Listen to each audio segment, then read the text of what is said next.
Welcome to the Voicebox. The Voicebox is where first-time voters speak their mind.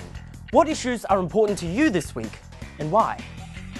An important issue for me would be job opportunities and employment opportunities in the next few years, especially with lots of young people finishing uni and having all these degrees.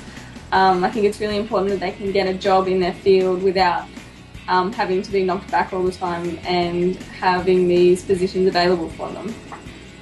An issue that's really important to me this election is housing affordability. I live in Melbourne and the price of rental properties is ridiculous and unaffordable for university students like me. And getting into the housing market seems an insurmountable task.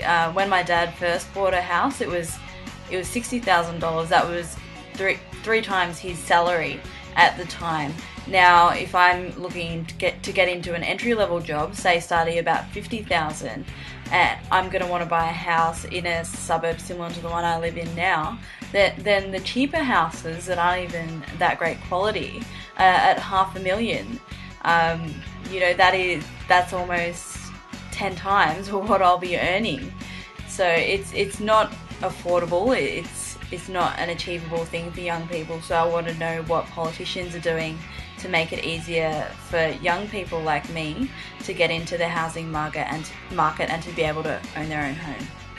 It would be great to hear more from our politicians this week about higher education, especially with the facts on what exactly is getting cut and what sort of support we will be getting in the future for students. It's a very important topic, especially for me as a student, and it would be great to get some clarification from our politicians.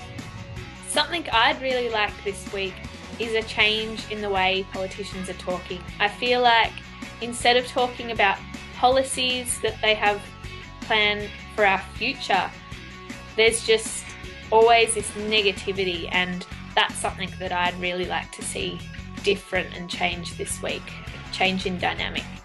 The most important issue to me this week that the politicians are sort of shying away from now is gay marriage, whether or not they stand for it or whether or not they support it, just because I'm against it, and so I want to know that who I'm voting for isn't, down the track going to go, ooh, I actually support it, and then I'm like, well, I put you in power, but I didn't want that at all. So I think that's really important, and that's where honesty comes in, and what they say that they're going to do, they actually fulfill. If you're a first-time voter and would like to be a part of this show, go to our website and sign up to the Voicebox, or send us an email to info@virginvoters.com.au.